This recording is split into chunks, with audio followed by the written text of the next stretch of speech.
देखी है कि जैक बोर्ड क्लास 10 कर रसायन शास्त्र यानी विज्ञान कर 5वां पाठ करना है के तत्वों का आवर्ती वर्गीकरण। ठीक है, अति लघु उत्तरीय प्रश्न के सबसे पहले देखा माने सबसे छोटे तत्वों के अष्टक नियम का प्रतिपादन किसने किया था?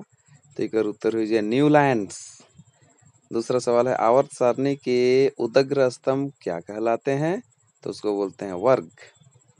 तीसरा सवाल है आवर्त सारणी के क्षैतिज कतारों को क्या कहलाते हैं? उसको बोलते हैं उत्तर में आवर्त है जी। ठीक है, चौथा सवाल ऑब्जेक्टिव है के उस एक तत्व का नाम लिखिए जिनके आविष्कृत होने से पहले मेंडलीफ ने उनके गुणों का पुनर्निर्माण कर दिया था। तो इसका उत्तर है स्कैंडियम। आविष्कृत होने से पहले ही उग्र गुण बताए दिए रहे। पांचवा में आवर्त सारणी के दीर्घ रूप में कितने वर्ग और आवर्त हैं? तो वर्ग है 18 और आवर्त है 7। ठीक है, ये है हमारा छठवां सवाल। एक क्षार धातु और एक क्षारीय मृदा धातु को बताएं जिसमें नाम एस अक्षर से प्रारंभ होता है। तो क्षार धातु सोडियम है और क्षारीय मृदा धातु स्ट्रैंसियम है। सातवां सवाल है वर्ग 14 के एक तत्व का परमाणु संख्या 14 है, बताएं कि इस तत्व के गुण धातु होंगे या अधातु? तो इसका उत्तर हो जाए अधातु ही होगा। अब देखो आठवां सवाल है कार्बन वाले वर्ग के अन्य दो तत्वों के नाम लिखे। तो सिलिकॉन और जर्मेनियम, माने कार्बन सिलिकॉन जर्मेनियम इस तरह से। नवा सवाल है एक तत्व का इलेक्ट्रॉनिक विन्यास 2 8 7 है, आवर्त सारणी में इस तत्व का वर्ग संख्या बताएं। तो यह एक क्लोरीन है जिसका वर्ग संख्या है 17। यह तत्व क्लोरीन है ना, यह एक तत्व क्लोरीन है जिसकी वर्ग संख्या 17 है। 10वां सवाल कहता है आधुनिक आवर्त सारणी तत्वों के किस गुण पर आधारित है? तो आरोही क्रम तथा रासायनिक गुणधर्मों के आधार पर। अब 11वां सवाल बोलता है एक कारण देकर बताएं कि नाइट्रोजन और फास्फोरस को आवर्त सारणी के एक ही वर्ग में क्यों रखा गया है? नाइट्रोजन और फास्फोरस के एक ही वर्ग में काले रखे हैं। तो इसका उत्तर है नाइट्रोजन और फास्फोरस के अंतिम कक्षा में 5-5 इलेक्ट्रॉन है। यही कारण है कि नाइट्रोजन और फास्फोरस को एक ही वर्ग में रखा गया है आवर्त सारणी के। ठीक। 12वां सवाल किस तत्व के परमाणु में पूर्णतः भरे हुए सिर्फ 2 सेल हैं? तो निशान में है पोटेशियम के 2 हो गलक और एल हो गलक 8। के में 2 एल में 8। ठीक है, किसी तत्व के समस्थानिकों को आवर्त सारणी का एक स्थान में रखा गया है। तो उत्तर क्योंकि किसी तत्व के सभी समस्थानिकों का परमाणु संख्या समान होता है इसीलिए रखा गया एक ही जगह। 14वां सवाल मेंडलीफ के मूल आवर्त सारणी में किस वर्ग के तत्व गायब थे? तो वर्ग 3। मेंडलीफ के मूल आवर्त सारणी में वर्ग 3 गायब थे। 15वां सवाल है यदि किसी तत्व के परमाणु संख्या 1.5 हो तो क्या आवर्त सारणी में इनके हाइड्रोजन और हीलियम के बीच रखा जा सकता है? नहीं, क्योंकि परमाणु संख्या दशमलव में नहीं होना चाहिए। 1.5 रही है उनके नहीं रखा जाएगी। ठीक है, आवर्त सारणी में। 16वां सवाल बोलता है आवर्त सारणी में सबसे अधिक धात्विक और सबसे अधिक अधात्विक तत्व के नाम लिखे। सबसे अधिक धात्विक सोडियम और सबसे अधिक अधात्विक सबसे अधिक तत्व हो जाएगा स्टैटिन स्टैटिन कहते हैं सबसे अधिक धात्विक। यदि किसी तत्व के कितना नंबर तक हमें देख रही खत्म हो गया लागत है। चल अब देख ये तो हमें शॉर्ट क्वेश्चन रहे, अब अति लघु उत्तरीय रहे, अब लघु उत्तरीय प्रश्न देखा हमें। ठीक है, लघु उत्तरीय देखा भी है 10वां क्लास वाला है क्या मतलब वह पाठ करके। पहला सवाल बोलता है आवर्त सारणी के लघु एवं दीर्घ आवर्त से आप क्या समझते हैं? तो आवर्त सारणी के लघु एवं दीर्घ आवर्त की संख्या बताएं। तो इसका उत्तर देख द्वितीय एवं तृतीय आवर्त में 8-8 तत्व हैं, ये लघु आवर्त कहलाते हैं। चतुर्थ एवं पंचम आवर्त 18-18 तत्व हैं। षष्ठम आवर्त में 32 तत्व हैं। सप्तम में अभी 25 तत्व हैं और यह आवर्त अभी अपूर्ण है। चतुर्थ और उसके बाद के सभी आवर्त दीर्घ आवर्त कहलाते हैं। लघु आवर्त की संख्या 2 है, दीर्घ आवर्त की संख्या 4 है। पढ़बेल आपने समझ में आई जी पटाख से। दूसरा सवाल है आवर्त सारणी के दूसरे आवर्त में 8 ही तत्व क्यों रखे गए हैं? दूसरा आवर्त में 8 को काल रखे हैं। तो इसका उत्तर है देख चूंकि बाह्यतम कक्षा की आवर्त संख्या बताता है अतः दूसरा आवर्त भी में 2 होगा। किसी कक्षा में इलेक्ट्रॉन की अधिकतम संख्या 2n2 द्वारा निर्धारित होता है, जहाँ n कक्षा की संख्या है। दूसरी कक्षा में इलेक्ट्रॉनों की संख्या जैसे 2n2 माने 2 × 2 और आवर्त 2 गुना 2 गुना 2 यानी 8। किसी कक्षा से दूसरे आवर्त में 8 तत्व रखे गए। ये फॉर्मूला रहे। तीसरा, मेंडलीव के आवर्त सारणी की मुख्य विशेषताओं का उल्लेख करें। तो इसका उत्तर है मेंडलीव के आवर्त सारणी उपयोगों से तत्वों के अध्ययन में सुविधा होती है, तत्वों के परमाणु भार ज्ञात करने में सहायता मिलती है, संदेहपूर्ण परमाणु भारों की सूत्र करने में मदद मिलती है, नए तत्वों के आविष्कार में सहयोग मिलता है, परमाणु संरचना का निर्धारण होता है और अनुसंधान कार्य में सहायता मिलती है। इतना इतना होकर फायदा है, विशेषता है। चौथा सवाल है, मेंडलीव के आवर्त सारणी की किन्हीं 2 त्रुटियों का वर्णन करें। तो देख, पहला तो हाइड्रोजन का स्थान। आवर्त सारणी में हाइड्रोजन का स्थान अनिर्णित है। इसके कुछ गुण क्षारीय धातुओं तथा सदृश होने के कारण इसे वर्ग 1A में क्षार धातुओं या निकेल, सोडियम, पोटेशियम के साथ रखा गया है। लिथियम और किंतु इसके कुछ गुण हैलोजन तत्वों के साथ सदृश होने के कारण इस वर्ग में 7M हैलोजन तत्व फ्लोरीन, क्लोरीन, ब्रोमीन के साथ भी रखा जा सकता है। दूसरा, असमान तत्वों को साथ रखना, माने बहुत से तत्वों के गुणों में भिन्नता होते हुए भी सारणी के एक ही वर्ग में रखे गए हैं, जैसे कॉपर, गोल्ड, सिल्वर और लिथियम, सोडियम आदि के साथ वर्ग में। पांचवा, आधुनिक आवर्त सारणी किससे परमाणु संबंधित, उसके स्थान, इलेक्ट्रॉनिक विन्यास किस प्रकार संबंधित है। तो किसी वर्ग विशेष के तत्वों के बाह्यतम इलेक्ट्रॉनों के विन्यास समान होते हैं, अर्थात सभी तत्व परमाणु में संयोजी इलेक्ट्रॉन के समान होते हैं। उदाहरण देख, वर्ग 1 में सभी तत्वों परमाणु संयोजी इलेक्ट्रॉन की संख्या 1 होती है। इस वर्ग में वर्ग 17 के सभी तत्वों के परमाणु एवं संयोजी इलेक्ट्रॉन की संख्या 7 होती है। इस प्रकार किसी वर्ग के सभी तत्वों बाह्यतम इलेक्ट्रॉनिक विन्यास समान होती है, किंतु कुछ वर्ग में ऊपर से नीचे आने पर शैलों की संख्या बढ़ती जाती है। अब देख, छठवां सवाल बोलता है, निम्नलिखित में से कौन से तत्व रासायनिक दृष्टि से सदृश होंगे और क्यों। इन तत्वों की परमाणु संख्या कोष्टक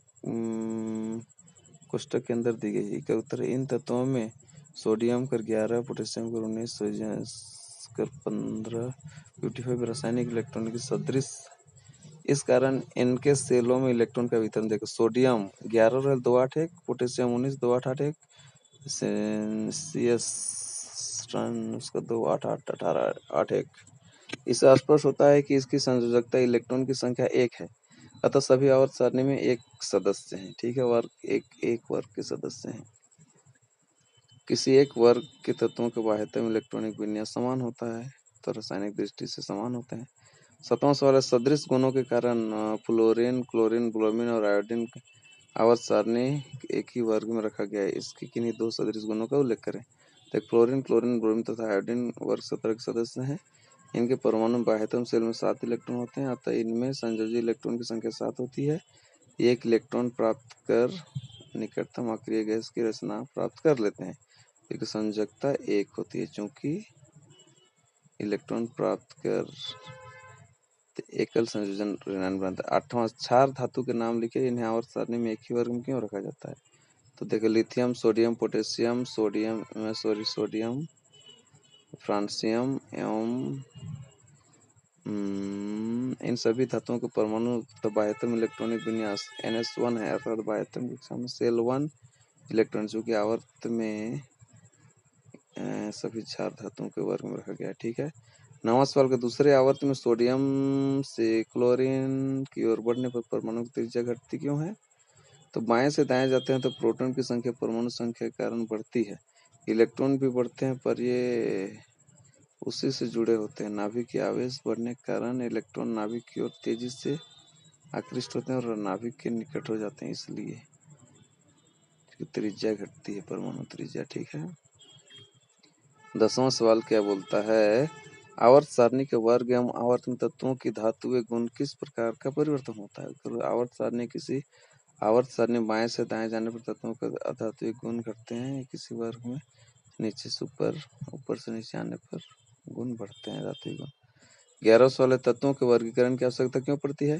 इसका उत्तर, बहुत से तत्वों का आविष्कार के पश्चात उनके गुणों अलग अलग अध्ययन करने में कठिनाई महसूस होने लगी। इसी कारण से तत्कालीन वैज्ञानिकों ने समान गुण वाले तत्वों को समूहों में बांटने का प्रयास प्रारंभ कर दिया, ताकि किसी विशेष समूह के तत्वों में किसी अध्ययन करके गुणों का उसका पुनर्नुमान किया जा सके। तत्वों में किसी एक तत्व के गुण का अध्ययन करके उसके समूह के अन्य तत्वों के गुणों का पूर्वानुमान किया जा सके, कहता है। 11वां था। अब हम लोग देखते हैं दीर्घ उत्तरीय प्रश्न, ठीक है। लघु उत्तरीय और दीर्घ उत्तरीय, एक पॉज करके देख ले, पूरा समझ में आ जाए, पढ़ ले। दीर्घ उत्तरीय, तत्वों के वर्गीकरण के क्षेत्र में हुए कुछ प्रारंभिक प्रयासों का उल्लेख करना है। तो एक तत्वों के वर्गीकरण के क्षेत्र में हुए प्रारंभिक प्रयास निम्नलिखित हैं। धातु में धातु का वर्गीकरण, सर्वप्रथम 18वीं शताब्दी से लभवाजे ने तत्वों का वर्गीकरण धातु और अधातु में किया है। उनके अनुसार कुछ गुण सभी धातुओं में समान रूप से पाए जाते हैं। उदाहरण के लिए धातुएं चमकीली होती है, इस टाइप कर, कुछ अलग भी होता है। देख, इनके ऑक्साइड भास्मिक हैं। इसी प्रकार धातुओं के कुछ गुण समान रूप से पाए जाते हैं। उदाहरण के लिए अधातुएं देखने में उदासी होते हैं तथा इनमें अधातु वर्धनीयता और तन्यता नहीं होती है। संयोजकता का आधार पर वर्गीकरण देखो, इसके अनुसार समान संयोजकता वाले तत्वों का एक साथ रखा जाता है ना। एक बंधन, द्विबंधन, त्रिबंधन आदि तत्वों को अलग अलग वर्गों में बच गया था। अब देखो, डोब्रेनर की त्रयक, 19वीं शताब्दी के प्रारंभ में जर्मन रसायन शास्त्र डोब्रेनर ने रासायनिक दृष्टि से सदृश तत्वों के 3 समूहों में वर्गीकृत किया। ये समूह तिर्यक कहलाते हैं। ये तिर्यक के नियम घोषणा के अनुसार तिर्यक के तत्वों का वर्गीकरण में परमाणु द्रव्यमान के क्रम में मध्यवर्ती तथा परमाणु किनारे वाले, ठीक है। अष्टक नियम देख, 1865-66 में अंग्रेज रसायन शास्त्री ने अपने समय तक अवशिष्ट तत्वों को परमाणु द्रव्यमानों में सजाकर एक नियम प्रतिपादित किया, जिसमें न्यूलैंड के अष्टक नियम कहते हैं। इस नियम के अनुसार यदि तत्वों को उसके बढ़ते हुए परमाणु द्रव्यमान के क्रम में सजा जाए तो सभी किसी भी तत्व के प्रारंभ करने पर 8वें तत्व गुण वाले गुण पहले तत्व गुण के समान होते हैं। जैसे कि संगीत का 8वां स्वर पहले स्वर के समान होता है। और सोडियम, जिस सारेगामा पधा नहीं से बताया था उसने टाइप कर। अब देखो मेंडलीफ का आवर्त नियम क्या है। देखो, न्यूलैंड्स के अष्टक नियम से प्रेरित होकर 1869 में रूसी रसायन शास्त्री दमित्री मेंडलीफ अपने तत्वों के भौतिक और रासायनिक गुणों के गहन अध्ययन करके तत्वों का वर्गीकरण के नई प्रणाली विकसित की। बढ़ते हुए क्रम में सजाकर उन्हें देखा, तत्वों के गुणों क्रमिक परिवर्तन होते हैं। तत्वों की एक निश्चित संख्या के बाद लगभग समान गुण वाले तत्व पाए जाते हैं। हाँ, तत्वों के भौतिक और रासायनिक गुण उनके परमाणु द्रव्यमान के आवर्त फलन होते हैं। दूसरे शब्दों में यदि तत्वों को उनके बढ़ते हुए परमाणु द्रव्यमान के क्रम में सजा जाए तो एक निश्चित संख्या में। अब देख दूसरा सवाल, मेंडलीफ के आवर्त नियम क्या है, इनके आधार पर बनाई गई आवर्त सारणी का रूपरेखा क्या है। मेंडलीफ का आवर्त नियम, तत्वों के भौतिक और रासायनिक गुणों उनके परमाणु द्रव्यमानों या परमाणु भारों या आवर्तकाल होते हैं। दूसरे शब्दों में यदि तत्वों में उनके बढ़ते हुए परमाणु द्रव्यमान के गुण से सजाए क्रम से सजाया जाए तो एक निश्चित संख्या के बाद समान गुण वाले तत्व पाए जाते हैं। मेंडलीफ के समय कुछ 63 तत्व ज्ञात थे। मेंडलीफ 1871 ने अपने आवर्त नियम का एक आलोक में तत्वों का एक सारणी का निर्माण किया, जिसे मेंडलीफ की आवर्त सारणी कहते हैं। आवर्त सारणी के उदग्र एवं क्षैतिज कतारों द्वारा 2 भागों में बांटते हैं, ठीक है।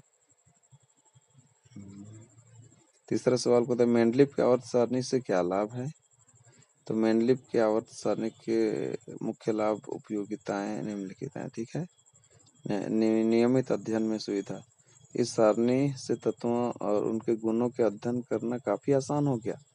किसी वर्ग के किसी विशिष्ट तत्व में उसका यौगिकों के गुणों की जानकारी हो जाने पर इस वर्ग में यौगिकों को काफी हद तक पूर्वानुमान लगाया जा सकता है। उदाहरण के लिए 1A वर्ग 1A के तत्वों के गुण, ठीक है। दूसरा है देखो नए तत्वों का पूर्वानुमान। मेंडलीफ ने अपने सारणी का निर्माण करते हुए कुछ समय अज्ञात तत्वों के लिए सारणी में कुछ रिक्त स्थान छोड़ दिए, किंतु उन्होंने स्पष्ट रूप से कहा कि आगे चलकर इन तत्वों का आविष्कार होने पर इन्हें इन रिक्त स्थानों में रखा जाएगा, ठीक है।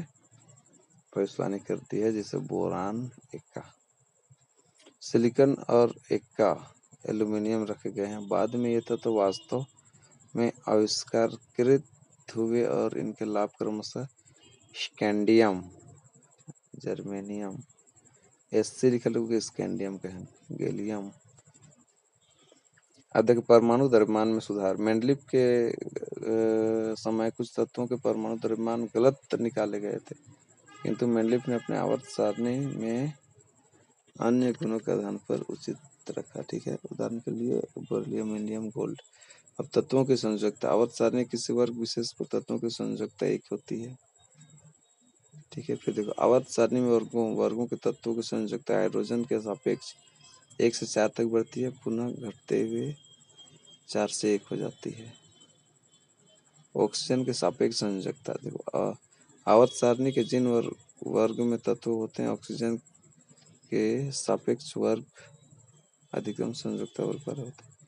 अनुसंधान कार्य में सहायता। आवर्त सारणी के किसी तत्व को विशेष स्थान देकर निश्चयात्मक रूप से हम यह कह सकते हैं कि इन तत्वों का अन्य तत्वों के साथ किस प्रकार का संबंध है।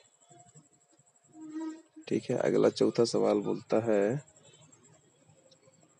आधुनिक आवर्त सारणी का उल्लेख करते हुए बताएं कि इस आधार पर बने आवर्त सारणी की मुख्य उपयोगिताएं क्या है। तो परमाणु संख्या के आधार पर तत्वों को सजाकर आवर्त सारणी को संशोधित रूप से प्रयोग किया गया, जिसमें आधुनिक आवर्त सारणी कहते हैं। इसे आवर्त सारणी का दीर्घ या बृहत रूप भी कहते हैं। आधुनिक आवर्त सारणी के ऊपर ए और बी को अलग अलग करके वर्गों की संख्या बढ़ा दी गई है। इस प्रकार आवर्त सारणी में, ठीक है, इसको उपयोगिता देखिए। आधुनिक आवर्त सारणी की मुख्य विशेषताएं निम्नलिखित है। तत्वों को बढ़ते परमाणु क्रम में व्यवस्थित किया गया है। इस आवर्त सारणी में 18 ऊर्ध्वाधर किया गया है और 3 वर्ग और 12 में संक्रामण तत्व रखे गए हैं। देखो इस वर्गीकरण पढ़ ले, समझ में आ जाएगा। 5वां सवाल, किन अर्थों में आधुनिक आवर्त सारणी मेंडलीव की आवर्त सारणी से भिन्न है।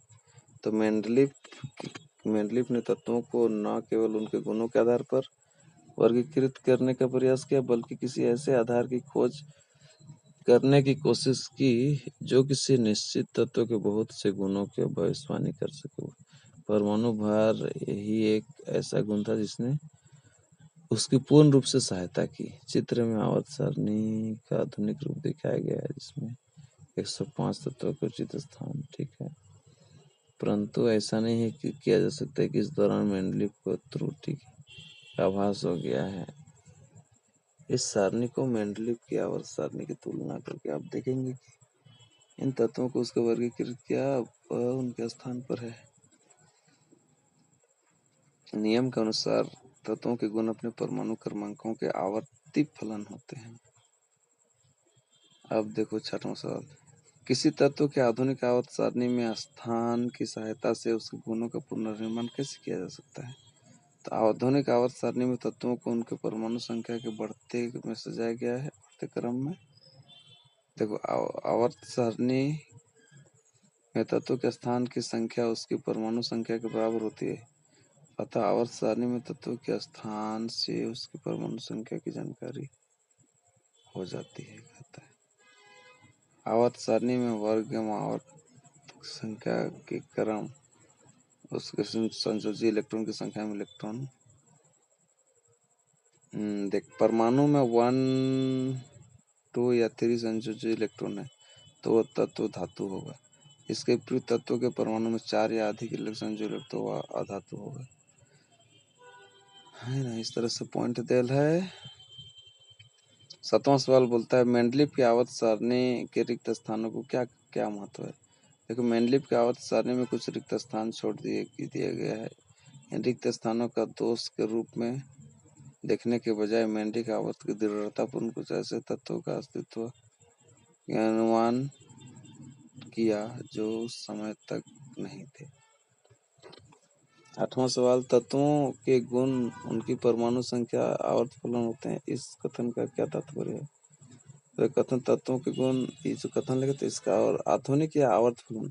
आवर्त फलन का अर्थ है कि जब तत्वों को एक विशेष समूह ऊर्ध्वाधर पंक्ति में उसके परमाणु को बढ़ते क्रम में व्यवस्थित किया जा सकता है, तो बजाय उनके गुणों की पुनरावृत्ति होती है। ऊर्ध्वाधर पंक्ति में रखे गए तत्वों की 2 8 18 2 8 8 18 18 3 परमाणु अंकों के लगातार अंतर से पुनरावृत्ति होती है। ठीक, ऊर्जा के स्तर में इलेक्ट्रॉनिक का विभाजन।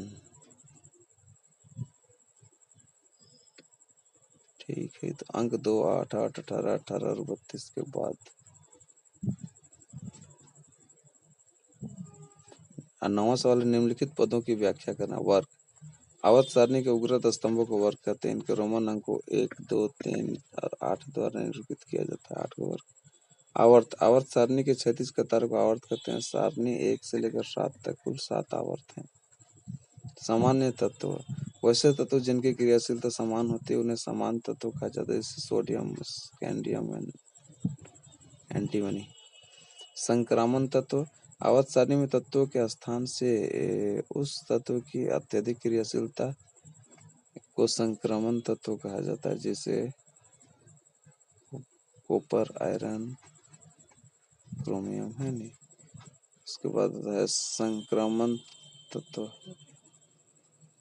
10वां सवाल, आवर्त सारणी के वर्ग 1 के 3 तत्व ए, बी और सी के परमाणु संख्या त्रिज्याएं 155 pm, 190 और 235 pm है। इसे कारण देकर तत्वों को वर्ग में बढ़ती हुई परमाणु संख्या के क्रम में सजाएं। तो आवर्त सारणी किसी वर्ग में उसे नीचे से नीचे आने पर परमाणुओं का आकार बढ़ता जाता है। देखो, वर्ग, इलेक्ट्रॉनिक विन्यास और परमाणु की त्रिज्या। लिथियम पर कितना है? 2 और 1 3 है। 11वां सवाल कहता है, आवर्त सारणी के आधार पर तत्वों के गुणों में आवर्तिता का क्या अर्थ है? तो एक ही समूह के तत्वों के गुण समरूप हो सकते हैं। किसी आवर्त में बाएं से दाएं जाने पर परमाणु के इलेक्ट्रॉन ग्रहण करने की प्रवृत्ति कैसे परिवर्तित हो जाती है? एक ही समूह वर्ग में तत्वों के साथ इलेक्ट्रॉन संख्या समान होती है, परंतु उसके परमाणु संख्या भिन्न भिन्न होते हैं। ठीक,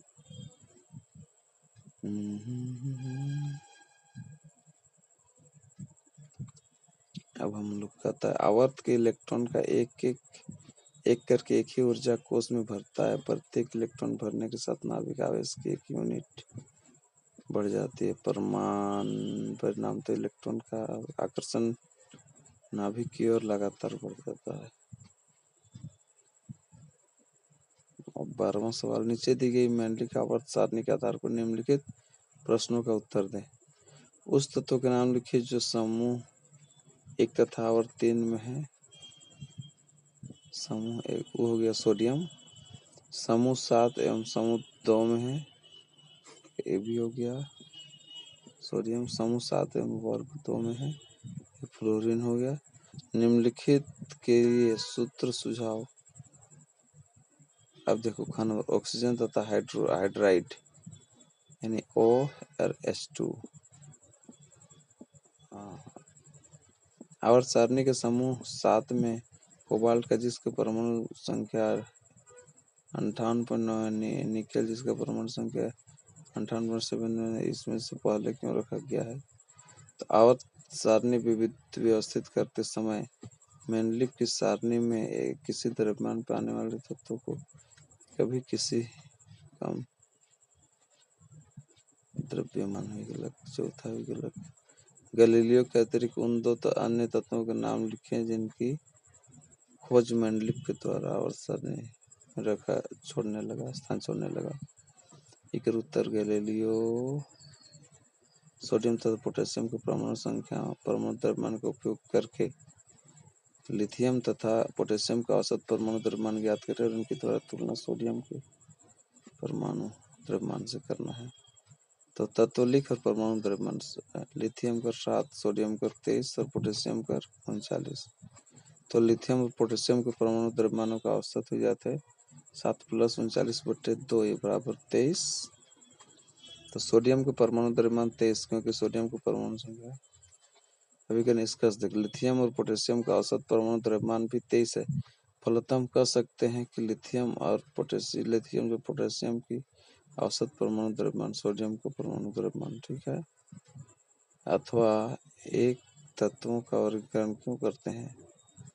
तो आरंभ में जब बहुत ही कम तत्व ज्ञात जाते हैं तब उनके गुणों को अलग अध्ययन करने का कोई कठिनाई नहीं थी, किंतु जब एक एक करके बहुत से तत्वों का आविष्कार हुआ तो उनके गुणों का अलग अलग अध्ययन करके। अब अगला सवाल है, आवर्त सारणी के निर्माण करते समय मेंडलीव द्वारा अपनाए गए दो मापदंड क्या थे? उत्तर तत्वों को उनके बढ़ते हुए क्रम।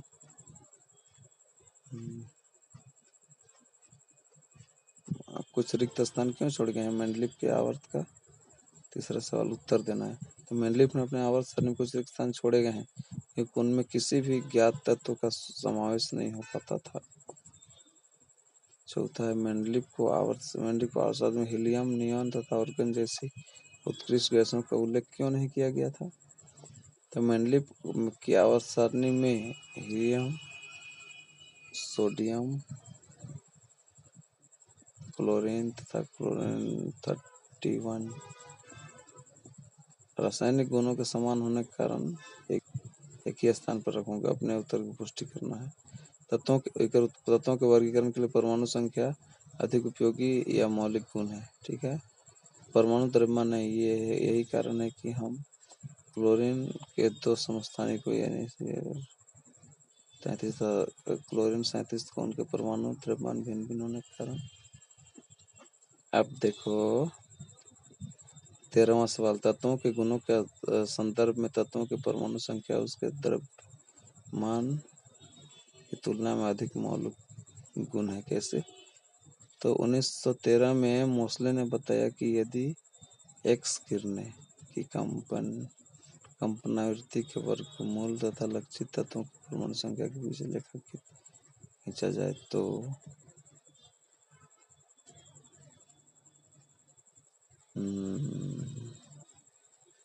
चलो पाठ खत्म हो गया।